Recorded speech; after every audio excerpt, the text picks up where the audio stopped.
Bendiciones, buen día. Este día continuamos nuestro estudio en la carta a los Romanos.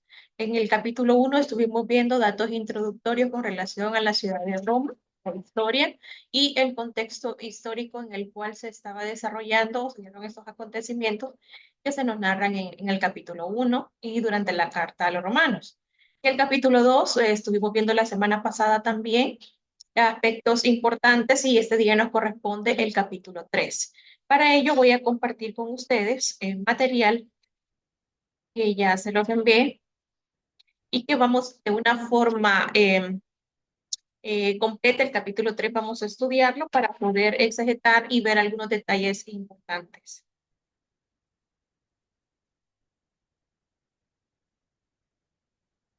Bien.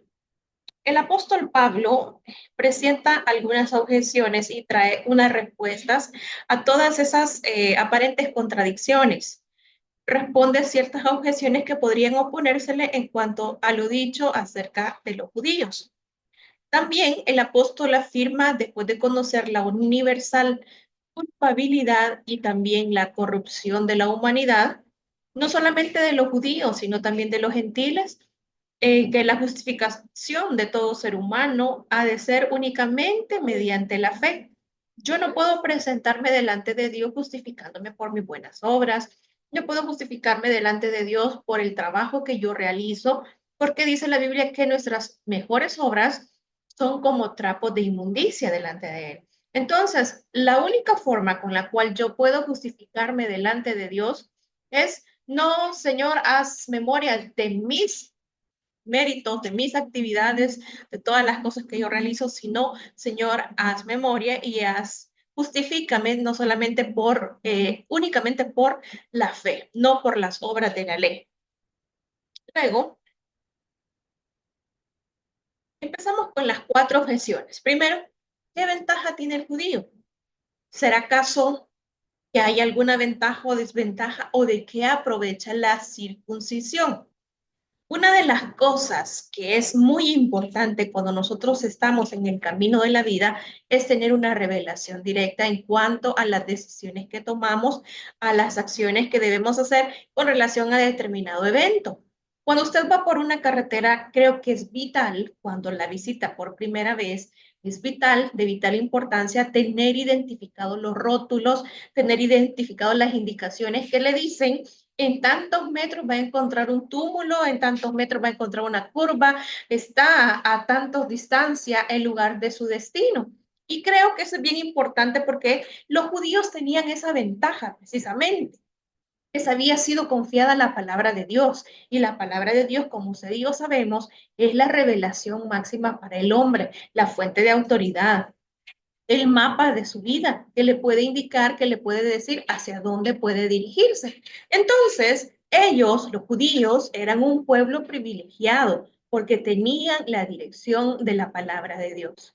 El Antiguo Testamento fue depositado en manos de los judíos a fin de que lo preservaran puro e incorrupto. Se les dio una serie de sacrificios con los cuales podían acercarse delante de Dios, se les veía, se les entregaba el Pentateuco, había diversidad en lo cual ellos podían también recibir esa revelación, primero para uso de ellos mismos y luego para el resto del mundo. Entonces, ¿qué ventaja tiene el judío? Bueno, a ellos les fue entregado, les fue confiado la palabra de Dios.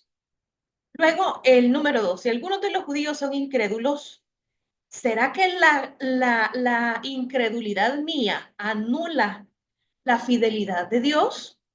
Y responde de ninguna manera y apoya su respuesta cuando cita el Salmo 51:4. Esta palabra en ninguna manera se repite aproximadamente 12 veces en las cartas. Luego, la número 3 dice, si nuestra injusticia hace resaltar la justicia de Dios, ¿será injusto Dios que da castigo?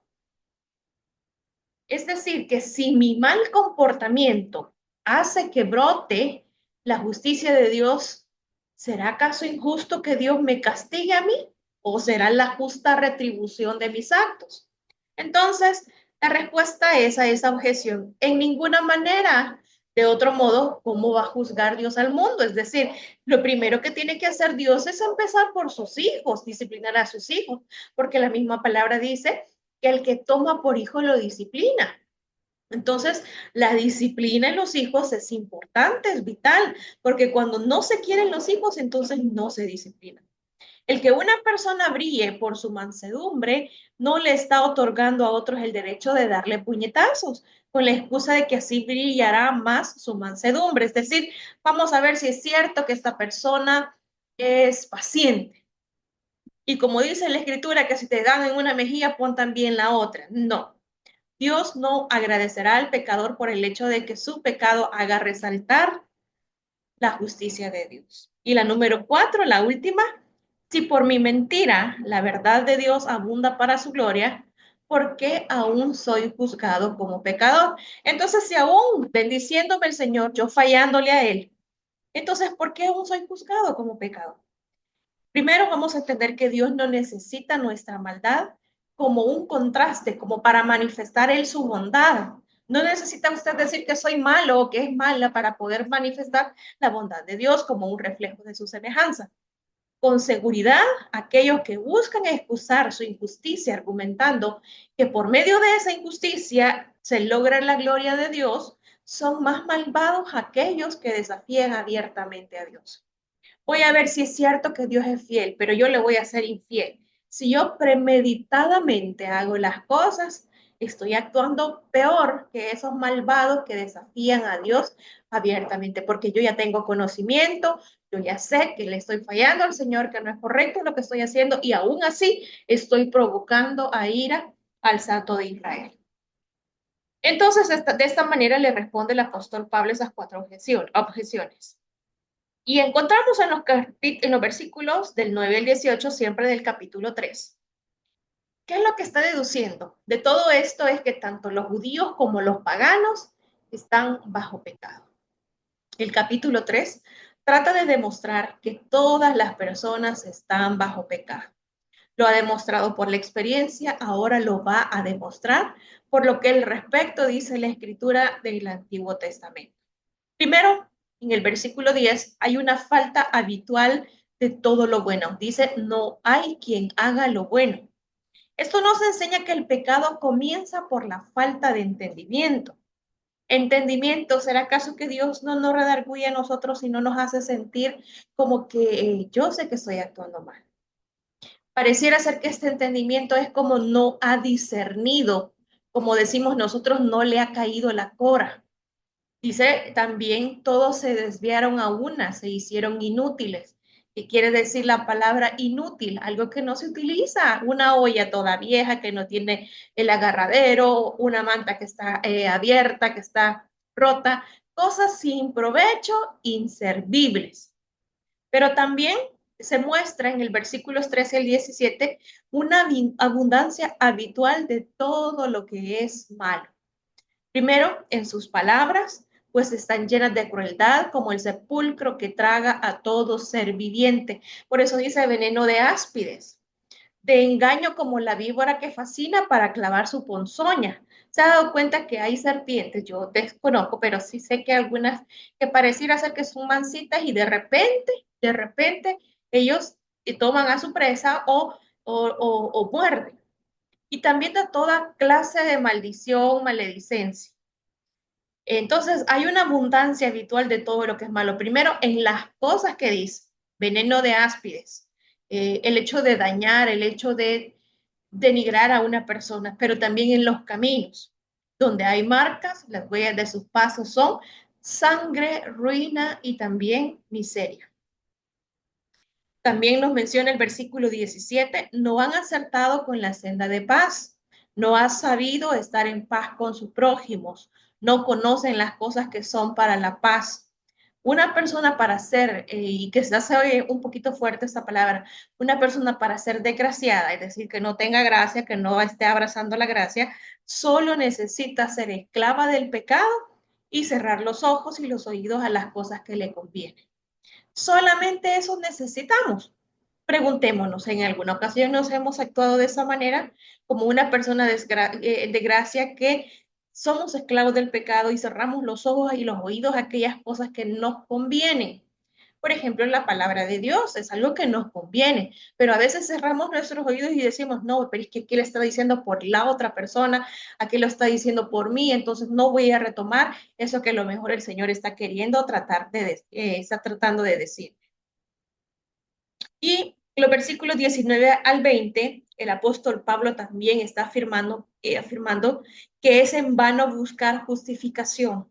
Por más que yo diga, no, pero es que yo actúo de esa manera porque a mí así me educaron. Es que a mí, mi abuela no me enseñó estas cosas de acuerdo a la palabra. Entonces siempre voy a buscar una justificación y esto es en vano, sino que es necesario también acercarme y decir que yo puedo acercarme confiadamente al trono de la gracia por medio de la fe, como lo menciona el versículo 28.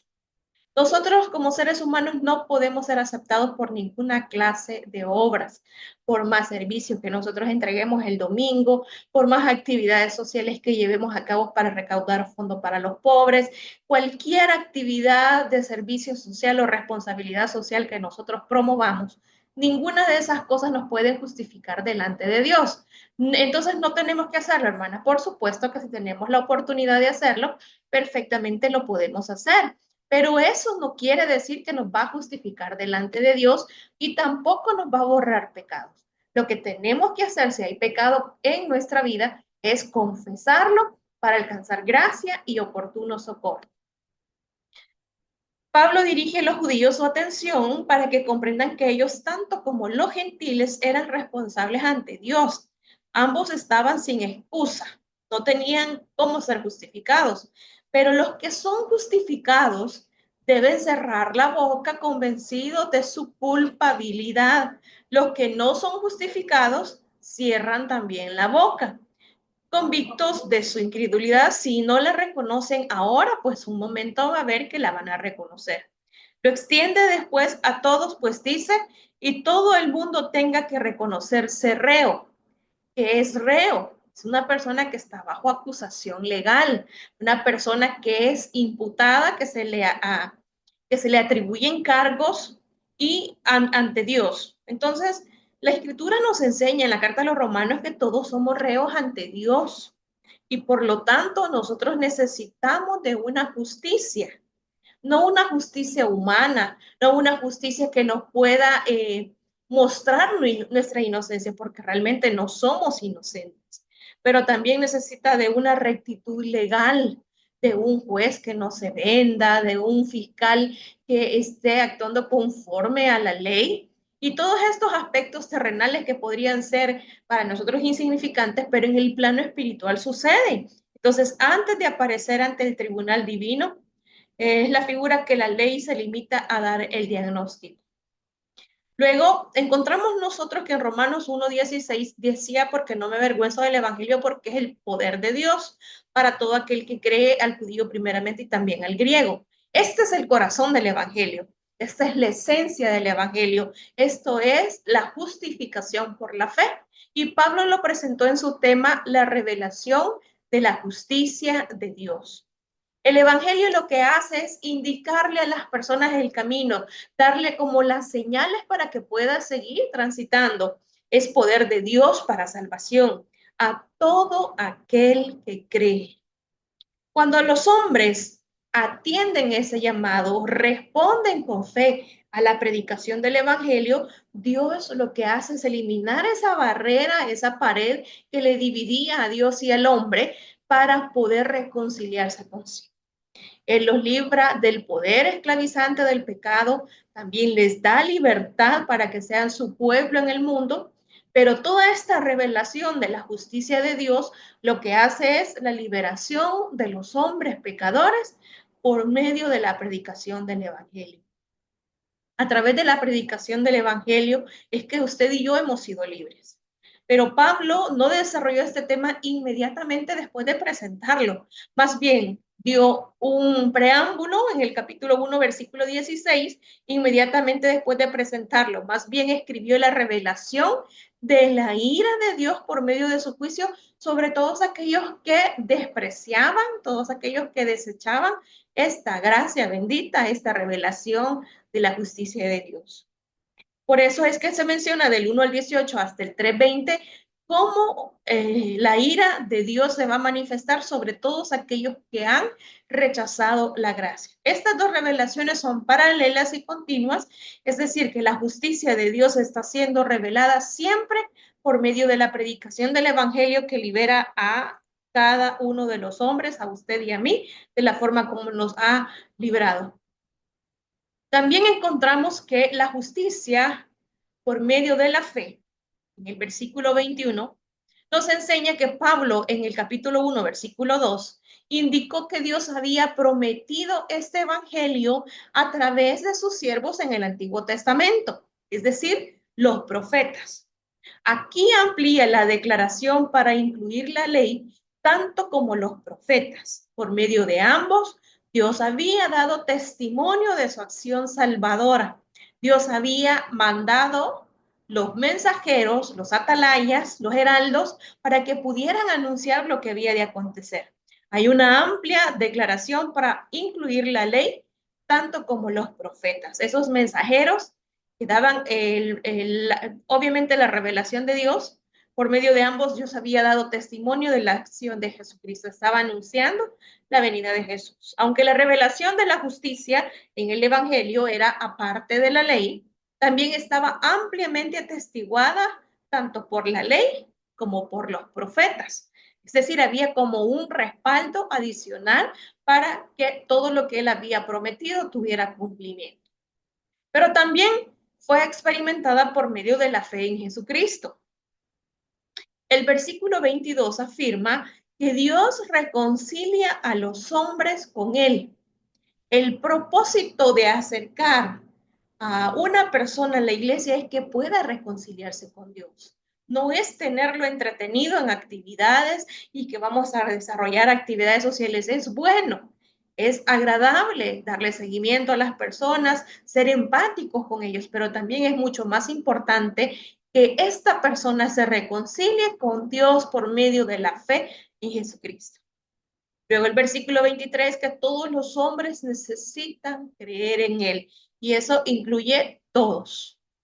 Los versículos del 24 al 26, también el apóstol Pablo expone el origen de la naturaleza y el fin o el remedio, la medicina para esa enfermedad que Dios ha provisto para la justificación del pecador. Y esto es el origen del remedio que nos menciona el versículo 24. Y dice, ha sido puramente por libre y soberana gracia que Dios, como un regalo inmerecido mediante la redención, pagó un rescate. La redención es un rescate, es una paga, es para liberar un preso o un esclavo. Esto está mostrándole a la humanidad, porque Dios lo sabe, pero le está demostrando a la humanidad el alto precio que ha sido pagado por nuestra redención. Si nosotros tuviéramos conciencia de todo lo que Dios ha hecho por nosotros, el precio que Él ha pagado por nuestra redención, creo que nuestra condición de servicio sería totalmente diferente. A veces no dimensionamos y no apreciamos, así como muchos regalos que recibimos, ve lo que me dieron. No sabemos el sacrificio que la gente ha hecho para poder regalarnos esa chonga, ese gancho sandino que sea. Se ha despojado de comprar sus propias cosas para poder agradarle. Entonces debemos ser agradecidos. La manera en que se aplica este remedio dice que es por medio de la fe. La propiciación ofrecida a Dios con la sangre de Cristo, todo aquello se aplica al que cree. Y versículo 26 también nos habla de la finalidad de la obra de Dios, para mostrar en este tiempo, en la dispensación de la gracia, su justicia, es decir, su actividad salvadora. Y de esta manera el apóstol Pablo expone el origen de la naturaleza y el fin del remedio que Dios ha provisto para justificar al pecador. El origen del remedio ha sido puramente por su libre y soberana gracia. Ese es el origen. Él no ha originado este plan de redención. Pobrecitos, voy a dejar que sufran. Es de pura gracia. ¿Cómo se aplica? Por medio de la fe. Y la finalidad de esta obra es para mostrar en este tiempo, en esta dispensación, su justicia, es decir, su actividad salvadora. Y finalmente, este capítulo capítulo 3, versículo 27 al 28, dice, ¿dónde pues está la jactancia? ¿Hay algo de lo que nos podamos sentir orgullosos? Queda excluida. ¿Por cuál ley? ¿Por la de las obras? No, sino por la ley de la fe. Entonces el apóstol Pablo llega a esta conclusión y dice, concluimos pues que el hombre es justificado por fe sin las obras de la ley. ¿Es Dios solamente Dios de los judíos? No, señores, es Dios de todos. ¿No es también Dios de los gentiles?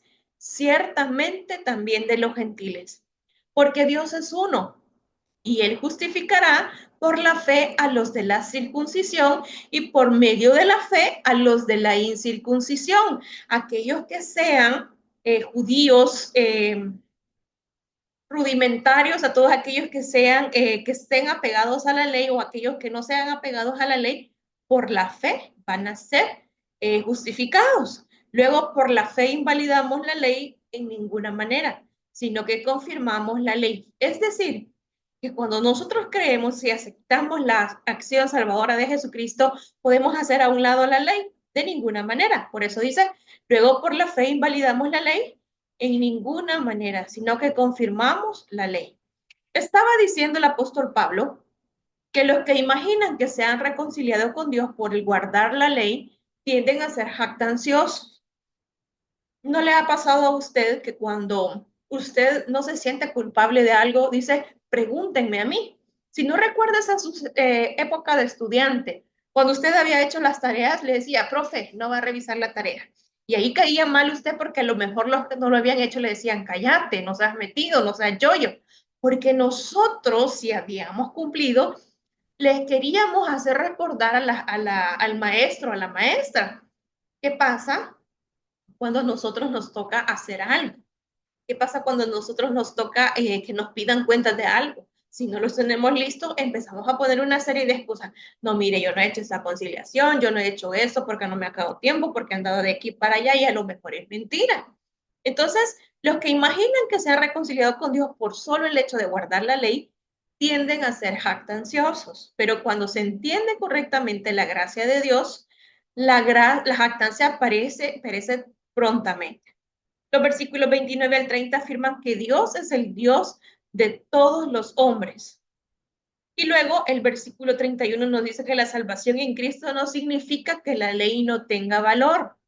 Más bien, la justificación por la fe apoya a la ley. Si yo digo, yo cumplo la ley a cabalidad, pero hay una parte que no la cumplo, entonces dice la Escritura que yo me hago culpable o responsable de toda la ley. Es como si no lo hubiera cumplido. Entonces yo no me puedo apoyar en la ley. Yo necesito acercarme a la gracia.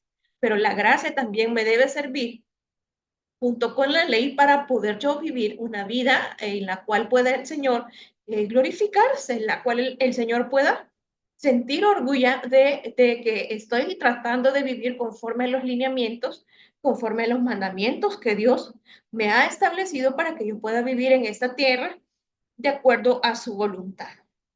Esto es básicamente lo que nos enseña el capítulo 3 de la carta a los romanos. Para la próxima semana estaremos estudiando el capítulo 4. Gracias por haberme acompañado y les espero la próxima semana. Que el Señor les bendiga.